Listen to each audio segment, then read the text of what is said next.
Gracias por sintonizar nuevamente Escuela Judicial. El día de hoy platicaremos con el magistrado Jaime Santana Turral, secretario ejecutivo de disciplina del Consejo de la Judicatura Federal. Vamos a hablar sobre la responsabilidad de la función judicial. Acompáñenme, comenzamos. Jaime Santana Turral es licenciado en Derecho por la Universidad Autónoma del Estado de México, maestro en Derecho Procesal Penal por el Instituto de Estudios Superiores en Derecho Penal AC de la División de Estudios de Posgrado. En este instituto también ha realizado estudios de doctorado en Derecho Constitucional y Derecho Penal. Conoce y tiene amplia experiencia en el Sistema Nacional Anticorrupción y Responsabilidades. También en materia de juicios orales, nuevo sistema de justicia penal acusatorio en México, derecho procesal penal y derecho procesal constitucional. Jaime Santana Turral fue designado juez de distrito en 2013, magistrado de circuito en 2018 y actualmente es secretario ejecutivo de disciplina en el Consejo de la Judicatura Federal. Jaime, muchas gracias por acompañarnos. Bienvenido a tu programa Escuela Judicial. Muchas gracias a ti, Francisco, por la invitación. Jaime, para sentar un piso mínimo, permíteme comenzar con esta primera pregunta. ¿Cuáles son las responsabilidades de la función judicial? ¿De qué hablamos cuando hablamos de estas responsabilidades? ¿Son de algún tipo? ¿Hay algunas en específico? ¿Qué nos podrías decir? Mira, Francisco, para poder abordar tu pregunta, me pareciera de momento hacer una reflexión básica de lo que es la función judicial, para después aterrizar a lo que es las responsabilidades de la función judicial. La función judicial es una actividad del Estado que tiene como objetivo el aplicar el derecho a casos concretos.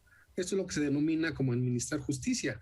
Esto tiene su asidero en el artículo 17 constitucional, en el cual, a la vez que prohíbe la autotutela, esto es, el que se haga justicia por propia mano, se establece la obligación del Estado de proporcionar tribunales que impartan justicia de manera pronta y expedita. Por lo que hace al tema de las responsabilidades, en la acepción que nos podría interesar en este momento, podríamos considerarlo como el reproche que se hace a aquel servidor público cuando en su actuar se aparta de los lineamientos normativos que prevé la propia ley. Por lo tanto, para dar respuesta a este interrogante, podemos concluir que las responsabilidades de la función judicial es aquel reproche que se hace a los operadores de justicia cuando en su actuar precisamente relativo a la impartición de justicia incurren en alguna conducta irregular.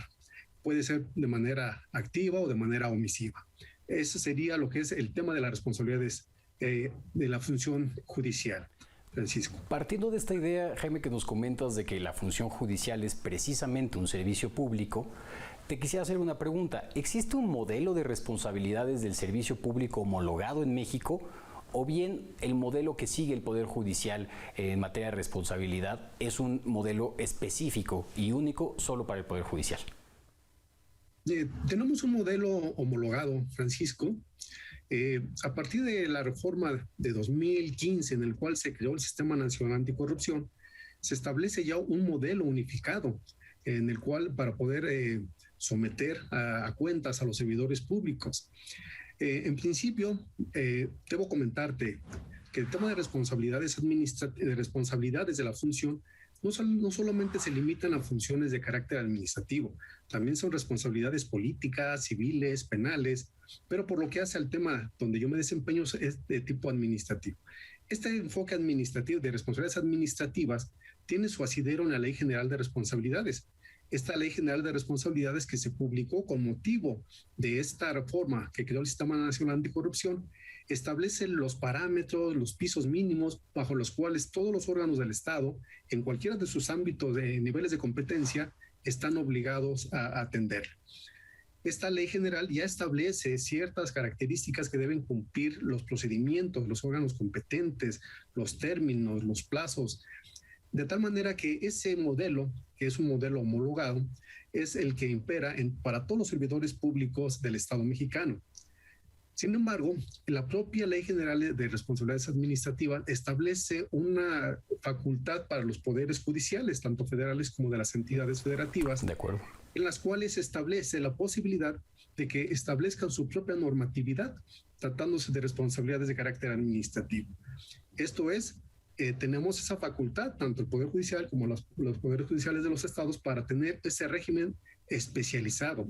Sin embargo, no podemos perder de vista que no nos podemos apartar bajo ninguna circunstancia de los principios y reglas que prevé esta Ley General de Responsabilidades. Jaime, en ese sentido, ¿podrías darnos algunos ejemplos? Mencionabas responsabilidad o este modelo de responsabilidad de la función judicial, la función judicial como un servicio público, la responsabilidad como el espacio de exigencia, ¿no?, de rendición de cuentas. Sin embargo, a esta exigencia le sobreviene o le antecede una obligación específica. ¿Nos podrías dar algunos ejemplos de las obligaciones como responsabilidades del servicio público de la función judicial? Claro que sí, Francisco. Tenemos dentro de esta ley general, digamos, causas o obligaciones inherentes a todo el servicio público.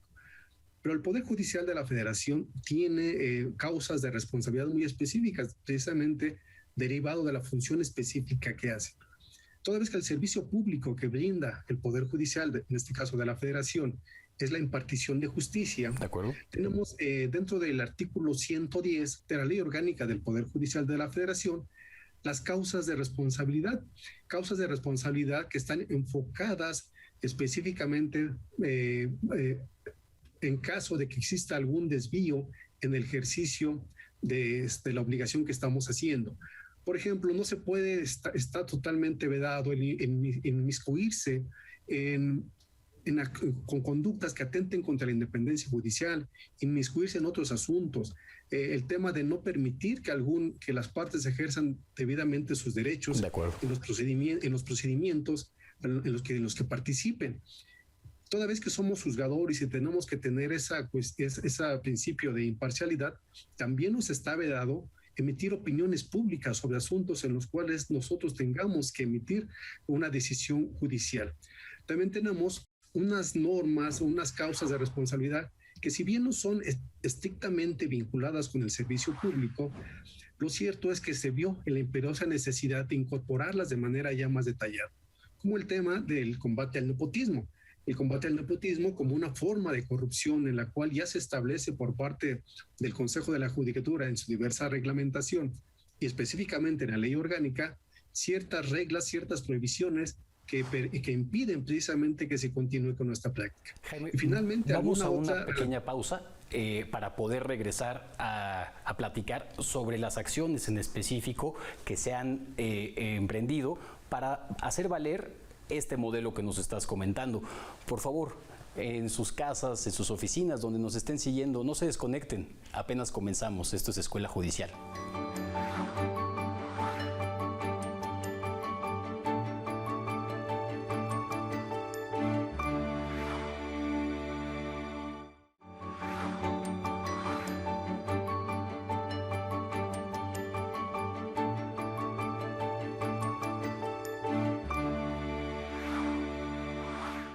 Estamos de vuelta en Escuela Judicial. Platicamos sobre la responsabilidad de la función judicial con el magistrado Jaime Santana Turral, secretario ejecutivo de disciplina del Consejo de la Judicatura Federal. Jaime, hace unos momentos nos estabas platicando precisamente cuáles son el desdoble de este modelo homologado, pero en su aplicación al Poder Judicial, y precisamente cómo la normatividad del Poder Judicial se ha encargado de atender pues algunas dolencias propias de la función institucional o propias del funcionamiento institucional que hoy se buscan erradicar. En ese sentido, Jaime, me gustaría preguntarte, ¿qué acciones ha emprendido el Consejo de la Judicatura para cumplir y hacer cumplir con este modelo que nos estás comentando? Aquí lo primero que se elaboró fue un diagnóstico precisamente, como tú lo comentas, de aquellas dolencias de las cuales se habían advertido, el tema del nepotismo, el tema del acoso sexual. Para tal efecto, lo primero que se abordó como acciones es precisamente el fortalecimiento de las áreas para poder cumplir con este modelo en el cual implicaba establecer órganos diferenciados de investigación, substanciación y resolución. Pues se tuvieron que fortalecer materialmente a través de plantillas adecuadas estos órganos, tanto de investigación como de substanciación. Adicionalmente, pues la normativa se ha ido ajustando para poder dar mayores elementos para el combate a este tipo de conductas. Adicionalmente, acciones materiales se implementaron desde el principio de la administración. como fue el tema del combate al nepotismo con la rotación de los servidores públicos en aquellos lugares en los cuales se detectaban ciertas irregularidades o ciertas situaciones en las cuales existía un predominio de ciertos titulares o de ciertas familias. Se fue haciendo este tipo de actividad, este tipo de acciones para poder debilitar esos grupos de poder que existían. Por lo que hace al tema del el acoso sexual, un problema que lamentablemente no se ha podido erradicar, pero vemos con gran optimismo que se va disminuyendo cada vez más, pues emprendieron acciones también de manera contundente. Algo que ha favorecido mucho para poder fortalecer este modelo y erradicar ese tipo de conductas es la creación de una unidad especializada de prevención y combate al acoso sexual, la cual ayuda a las potenciales víctimas o a las presuntas víctimas para que ellas puedan tener los elementos necesarios para poder formular una queja de manera adecuada y que tengan los elementos suficientes que nos permitan investigarlos y en el último de los casos sancionarlos. Sí, claro. De acuerdo. Jaime, en la literatura y bueno, inclusive en los propios acuerdos internacionales, el concepto de corrupción es disímbolo, ¿no? Y además, bueno, pues tiene una pluralidad de conceptos y de usos que en algunos momentos en el discurso nos pueden funcionar en algún sentido y en la realidad ocurre de otra manera. Sin embargo, creo que hay un elemento y creo que hay un concepto de corrupción que nos puede ir acompañando, ¿no? Y es precisamente la búsqueda del interés para el cual está creada la institución. En el descuido o en el desvío de este interés, en un conflicto de intereses, estamos entonces en la presencia de un posible acto de corrupción. Ya después hablaremos de otras categorías como la macrocriminalidad, de la que también en términos internacionales y teóricos se ha hablado. Sin embargo, en este contexto y con lo que nos has comentado, Jaime, ¿cómo consideras que estas acciones se vinculan precisamente con el combate a la corrupción? Como acertadamente lo comentas, Francisco, pues la corrupción no es un elemento tan simple, ¿no? No es un problema simple. Es un problema que tiene muchas aristas. No se limita únicamente al tema del soborno, ¿no? Que es el que el común de la población considera como corrupción. No, la corrupción como tal, pues tiene una acepción muy amplia, en la cual implica obviamente el actuar de manera irregular o contraria a la norma, con la intención última de obtener un beneficio, ya sea para sí o para un tercero de manera irregular.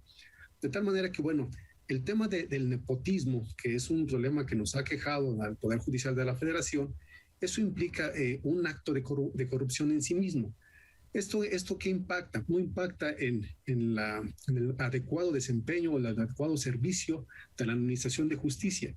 Implica que al momento de que no se tienen los mejores elementos y el ingreso no es de manera meritocrática, tenemos un Poder Judicial que no se fortalece.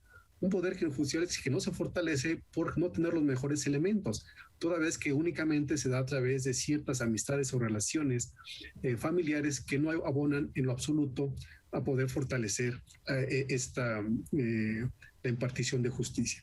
El tema igual del acoso sexual obviamente impide establecer ambientes laborales adecuados que permitan que todo el personal que integra todos los diferentes órganos del Poder Judicial tengan las aptitudes y la estabilidad emocional adecuada para poder cumplir con sus funciones. De tal manera que evidentemente existe una vinculación evidente entre el tema de la corrupción en esos aspectos mínimos que ahorita estamos platicando, que podríamos hablar de muchos temas, ¿no? Pero ahorita, por lo que hace a estos temas que hemos tocado, me parece que sí existe esa vinculación evidente entre el combate a la corrupción y la adecuada administración de justicia. Jaime, vamos a una breve pausa. Acompáñenos a conocer esta recomendación bibliográfica que sin duda alguna seguirá interesándoles aún más en el pensamiento y el conocimiento jurídico. No se desconecten, ya regresamos. La Organización Sin Fronteras realizó un estudio sobre personas migrantes y sujetas de protección internacional que expone las necesidades y obstáculos que enfrentan en México. Lo que no tenemos y necesitamos se llama inclusión. Se trata de un diagnóstico interseccional sobre la situación de mujeres, niñas, niños y adolescentes y personas LGBTT inmigrantes y sujetas a protección internacional en la Ciudad de México. El texto de 2015 presenta un semáforo de acceso a derechos que pinta de color azul los avances significativos, blanco los avances parciales y gris los temas con los que no hay avances significativos, como en el caso de la violencia de género.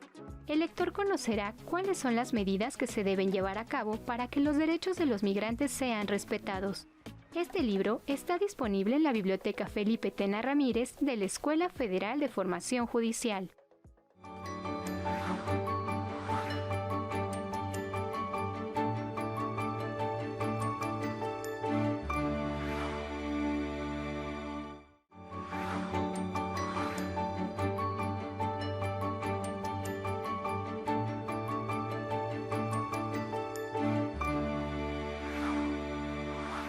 Muchas gracias por continuar con nosotros. Jaime, hace unos momentos platicábamos precisamente de esta relación o esta vinculación entre el acceso a la justicia y el combate a la corrupción. El combate a la corrupción como una garantía de lo que en el sistema interamericano se ha construido como un derecho fundamental, que es el derecho a la buena administración de justicia. Sin embargo, Jaime, me gustaría muchísimo preguntarte y que nos platicaras cuál ha sido uno de los principales obstáculos a los que se ha enfrentado el Consejo de la Judicatura Federal, particularmente desde la Secretaría Ejecutiva de Disciplina, para hacer valer este modelo de responsabilidad de la función judicial. Sí, en principio, Francisco, uno de los obstáculos fue que ya por eso está superado, fue el tema de la falta de infraestructura y el fortalecimiento de estas áreas. Un área investigadora que no tenga la fuerza necesaria y los elementos a su alcance para poder llevar a cabo buenas investigaciones, pues no va a producir el resultado esperado por la sociedad, que esto es sancionar a aquellos servidores públicos que se han apartado de los lineamientos que le exige la norma. Adicionalmente, también hemos tenido el problema de las resistencias. Existen resistencias al interior del Poder Judicial, en las cuales obviamente se normalizaron ciertas conductas que incluso se consideraban correctas. Lo cierto es que ya con esa nueva normativa, pues eso ya va a desaparecer. Algo que nos ha dificultado lograr el combate frontal y efectivo a la corrupción es el hecho de que la forma en cómo nos llegan los asuntos no llegan del todo pormenorizados. Esto es, se hacen denuncias de tal manera vagas que no nos permiten siquiera un mínimo de posibilidad de poder presumir la existencia de una falta administrativa. Asimismo, si tuviésemos una cultura de la denuncia al interior del Poder Judicial de la Federación, seguramente tendríamos mayor éxito. ¿Quién más que los propios compañeros que integran este poder, que conocemos y sabemos las deficiencias en las que incurren diferentes elementos, diferentes compañeros? Si tuviésemos esa cultura de la denuncia, evidentemente tendríamos mayores elementos para poder obtener mejores resultados en el combate a la corrupción. Otra circunstancia también está en el hecho de que se desvía mucha de nuestra capacidad operativa en denuncias o quejas que no tienen un mínimo de mérito. Esto es, lamentablemente no se tiene la conciencia de cuál es el sistema de responsabilidades y cuál es lo que se busca. En este caso es sancionar conductas de carácter irregular, pero que no tienen por alcance revertir decisiones de carácter judicial. Esa circunstancia, pues como tú sabes, el tema del escrutinio hacia jueces y magistrados tiene garantías reforzadas, de tal manera que el que sean sometidos a procedimientos disciplinarios debe de cumplir con un mínimo de derechos fundamentales. De tal manera que si nos enfocamos a atender, como es nuestra obligación, por supuesto, muchas denuncias que no tienen mérito alguno, pues nos desvían la atención para poder abordar de manera eficiente aquellas en las cuales realmente la sociedad está interesada en que sean sancionadas. Jaime, en este sentido, y recuperando todo lo que hemos venido platicando, mencionamos hace un momento que los propios actos que están relacionados con la corrupción son susceptibles de ser graduables. ¿Considerarías que la evaluación de frente a estos obstáculos, a estas dificultades en la prueba, se convierten entonces en un obstáculo para el Consejo de la Judicatura? Reitero, la evaluación de los actos en específico y su categorización como graves, no graves. ¿Consideras que eso también nos podría generar una obstaculización en la realización de estas acciones? Me parece que la categorización que se hace tanto en la ley general como en nuestra ley orgánica es lo que no constituye por sí un obstáculo. De acuerdo. Toda vez que las sanciones a las que se hacen merecedores los servidores públicos deben de ser proporcionales a la conducta cometida. De tal manera que ya tanto la ley general como nuestra ley orgánica ya establece cierta intensidad en las sanciones dependiendo de su gravedad. No lo considero como un obstáculo como tal, incluso me parece necesario esa graduación para poder imponer la sanción que sea justa y proporcional a la conducta cometida. Sin duda alguna, Jaime, y bueno, solamente comentarle a nuestro auditorio, en la Escuela Federal de Formación Judicial hemos puesto un énfasis y sobre todo con el acompañamiento tanto tuyo como de la Secretaría Ejecutiva a tu digno cargo, precisamente para poder reforzar estos esfuerzos de transformación cultural, no solamente a través del esquema normativo que ya nos comentas, que sin duda alguna generará incentivos suficientes para que la tradición de una que hemos llamado cultura, pues también vaya transformándose, pero siempre con un acompañamiento de profesionalización. El sentido que le hemos enfocado en este tema, Jaime, desde la Escuela Judicial, ha sido precisamente la recuperación de la legitimidad institucional. En ese sentido, Jaime, quisiera agradecerte infinitamente tu participación, que nos hayas acompañado el día de hoy y sobre todo que nos hayas permitido tener una visión panorámica de un tema tan complejo y sobre todo tan profundo, pero tan importante, como ya lo mencionabas tú, para garantizar el acceso a la justicia. Jaime, muchísimas gracias por estar con nosotros. Muchísimas gracias a ti, Francisco. Quedo a tus órdenes. Igualmente, Jaime, magistrado Jaime Santana Turral, secretario ejecutivo de Disciplina del Consejo de la Judicatura Federal. Muchas gracias por habernos acompañado en esta emisión. Nos vemos en la siguiente, pero por favor, no se desconecten. Acompáñenos a conocer estas sugerencias culturales que sin duda alguna nos invitarán a recuperar nuestro territorio. Muchísimas gracias. Esto fue Escuela Judicial. Nos vemos. Les saludo desde el Museo Franz Mayer para invitarles a ampliar sus territorios de placer. Vamos a conocerlo. El alemán naturalizado mexicano Franz Mayer fue protagonista de la fundación de la Bolsa Mexicana de Valores, lo que le permitió tener una importante fortuna. Su gusto por la naturaleza y la fotografía le hicieron recorrer México a pie. Su mayor pasión fue el coleccionismo. Primero plantas y posteriormente libros y piezas de arte decorativo como textiles, azulejos antiguos, relojes de pie, muebles, cerámica, zarapes, plata, entre otras piezas principalmente novohispanas. Hizo un fideicomiso para dejar sus colecciones como legado a México, el país en el que decidió tener su hogar. Aquí encontrarán una fascinante biblioteca que, entre otras joyas, tiene una de las colecciones más importantes de América del Quijote de Cervantes. Entre las piezas que no deben perderse está el biombo que representa la Ciudad de México como se veía en el siglo XVII. La vista desde lo alto simula una perspectiva de pájaro, una metrópoli novohispana que parece modelo de orden urbana con edificios uniformes, calles rectas, limpias y vacías. Una escena que contrasta con las de la conquista de la ciudad. Si bien el encuentro entre Cortés y Moctezuma al sureste se desarrolla en orden, en el resto del cuadro reina el caos y la violencia. Las pantallas plegables de este biombo formaron parte de un corpus más amplio de pinturas y enconchados realizados a partir de 1660 con un tema que apenas se había tratado en las artes visuales de esa época. Hasta aquí nuestro recorrido por el Museo Franz Mayer, un orgullo más de México.